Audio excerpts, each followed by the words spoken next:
It's been 10 years since the last Payday release, but the next installment of the Payday franchise is finally upon us.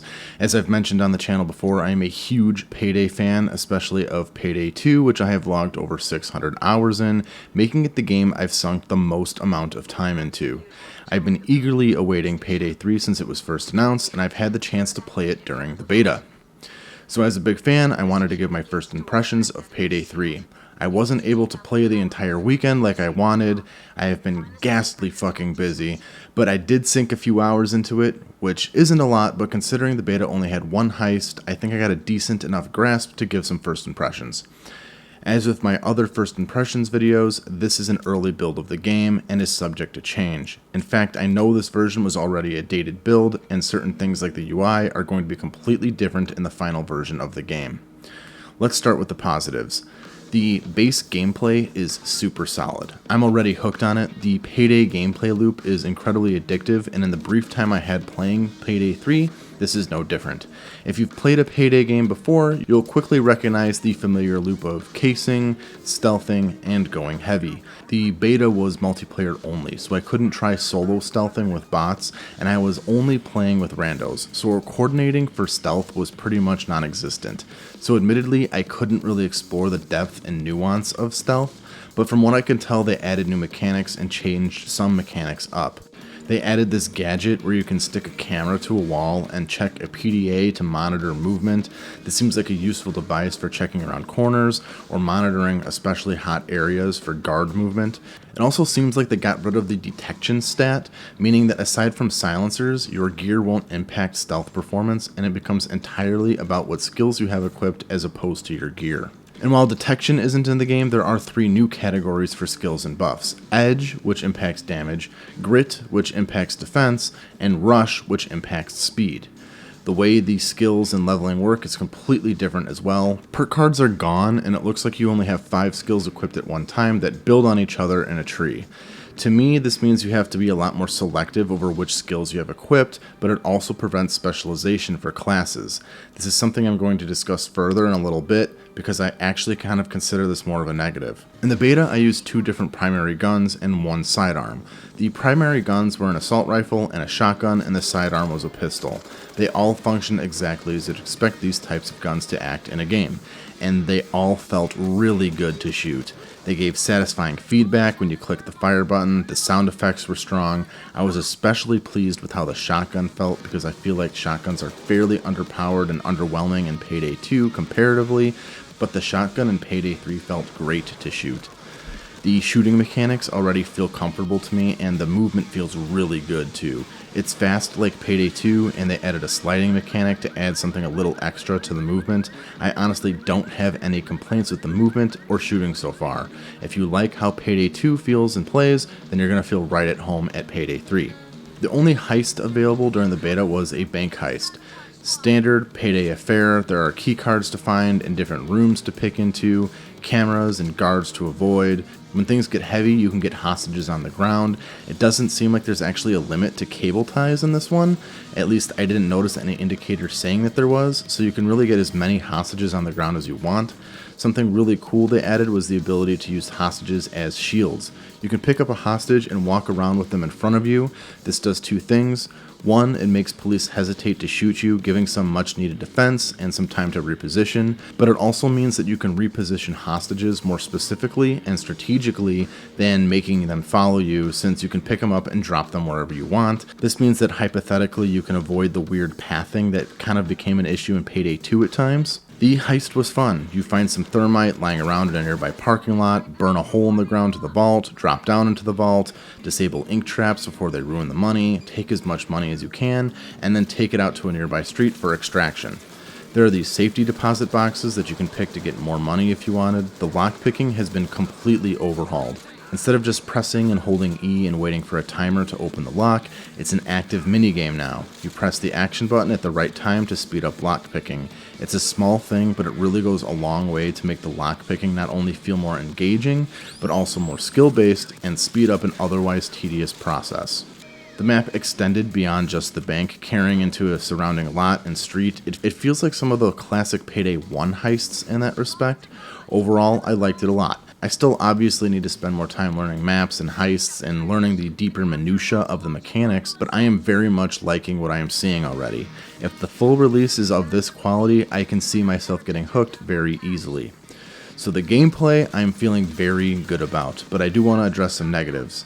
The performance, the UI, the settings, they're rough. First off, the FOV needs to go higher. It doesn't even go up to 110, which is what I think should be the minimum for FOV settings. Load times were extremely long.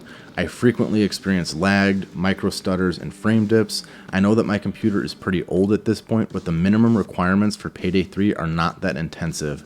I wasn't playing the game on max settings, I wasn't playing on 4K, I should not have been having the issues that I was having. The custom keyboard inputs were unfinished. Many inputs just had generic placeholder text, so I'm not sure what some of the buttons did and could not map my buttons in a way that felt really comfortable playing. There were also some inputs that used the same button, but one action is performed by tapping the button while the other is performed by holding the button. I hope that we can remap this to be two completely different buttons because I found myself performing the wrong action, like continually taking out my PDA when I didn't want to. I ran into a couple of bugs. The first one was that my XP was not progressing throughout the first night that I was playing, so I was unable to level up and experience the skills and guns until the second night where it was fixed. The game froze when I was trying to change my resolution. It just cut to a black screen. I couldn't click on anything, couldn't minimize, couldn't quit out, and was forced to turn off my computer by holding down the power button. I also had a continuous problem where upon picking up a hostage, I wouldn't be able to sprint or jump. My buttons would just freeze up after I put them down. I was able to fix this by opening my PDA and I would be able to jump and stuff again, but it was really annoying. I also had semi-frequent connection issues which resulted in annoying rubber banding. I know that this is a beta and hopefully all of these issues will be absent come actual release in September, but they're worth noting. The rest of my negatives I don't think will be fixed though. Some pretty big red flags as to the type of game this is going to be behind the scenes, especially as it pertains to games as a service and monetization. First off, the game is always online, which is incredibly stupid and will make the game unplayable if your internet connection is acting up. The ability to play with bots offline is a must, and I don't understand why devs insist on this always online bullshit. 2, the game requires an account with Starbreeze Nebula. I'm assuming this is because the game is going to be crossplay, which is a positive in my book, so that your experience, progress, and skins will carry over into other platforms, and you can play with friends on other consoles. This doesn't personally bother me. I mean, I signed up for the Slayers Club and did Bethesda's account even though I played Doom Eternal on Steam, and I made a Starbreeze Nebula account anyways before even getting beta access, but it's still worth noting you need a third-party login to play Payday 3. On top of the Starbreeze Nebula DRM, this game is also going to have Denuvo. You know how I feel about Denuvo. It's a terrible resource hog, it results in poor game performance, it doesn't work, blah blah, definite negative. On top of that, they've already confirmed that there will be both paid DLC and microtransactions in the form of an in-game currency. I was expecting DLC since that's how Payday 2 continued for the last 10 years, but to have both paid DLCs and paid microtransactions just seems too much to me. I'm not sure what the microtransactions are going to be for yet. If I had to guess, heists and gun packs will be DLC and skins will be through microtransactions. I don't like that. Payday 2 got massive flack when they introduced drills and safes during Crime Fest. I want to say that I'm shocked that they're trying this again, but this is modern gaming that we're talking about, so nothing shocks me. The last thing I want to touch on is something I'm actually more mixed on. It's something I won't be able to have a concrete opinion on until the actual game comes out and I have an extended period of time to play with friends, but it's something that I think should be thought through and addressed. So something that I personally was not the biggest fan of was the skill tree update that was made towards the later half of Payday 2's life cycle that introduced skill loadouts and free respecking. Before this update, you had to build your heister, and you could only respec yourself when your skill tree reset upon reaching a new infamy level. And while I do agree that giving the player options for loadouts and respecking gives players the ability to try new skills and new builds and experiment with all that, it also ruined a bit of the teamwork aspect for Payday. In the early days of Payday 2, you really needed a squad that were all built into different things, and you really needed to coordinate with each other and rely on each other's skills to get heists done. I was the stealth guy, so I would always take the initiative during casing and the early parts of the heist, taking out cameras and guards to push us in while the rest of my crew hung back and was waiting. Dennis took the role of mastermind, picking the plans in the beginning and leading on our coordination. My friend Ryan was the enforcer. He was always decked out in heavy armor with the biggest guns, just waiting for stealth to break so that we could run in and start shooting. And my brother Matt took the role of technician, focusing on drilling and making sure that all the details went smoothly. We needed to rely on the in-game skill builds of one another to get tasks done. I was squishy, so when the job went heavy, I relied on Ryan to tank for me. We couldn't just pick perk decks or skill loadouts for a specific job. This, one, made the game more immersive because you really felt like you and your friends were a crime group with specified roles, but two, it also made the game more tactical, as you needed to be more deliberate with your skill selection, and if one person from your group was missing for the night, you really felt like there was a role missing.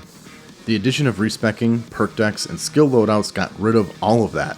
It turned Payday 2 into a game with metas, of min-maxing skills and stats, where a lot of people became jack-of-all-trades types, just running around with similar builds with no real specialization or tactics or dependence on teamwork. Even in my own group, we all just kind of started doing our own thing together, if that makes sense, instead of playing together with deliberate teamwork. You no longer had to commit to learning a role. Jack-of-all-trades, master of none. You no longer had to rely on the mastermind build to put down health kits, while the enforcer had the ammo. Anybody could just bring health packs with them with any type of build. It really reduced the need for teamwork. Everyone just created a stealth loadout and a heavy loadout, and they just swapped between them depending on what heist you were doing, and the reliance on different builds of your teammates disappeared. I understand the intention of giving players more freedom to experiment and not be locked into a single build for their entire infamy level, but it definitely hurt role specialization and the emphasis on teamwork in the process. Payday 3 already has loadouts. It's my fear that once again this will become a game of min-maxing builds for specific heists instead of diversified specialization within a squad and an emphasis on teamwork, which was what made Payday 2 very special for me and my group. It could still be implemented really well, since the amount of skills that you have equipped at one time is drastically reduced. Maybe it will result in more of an emphasis on deliberate skill selection and teamwork. Then again, it could result in everyone playing to a meta for every heist without the need for teamwork again. Anyways, this is my first impressions for Payday 3.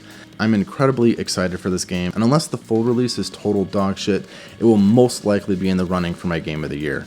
The foundation is already super solid. Hopefully my negatives and iffy thoughts will be addressed, and this will be the best co-op shooter ever made.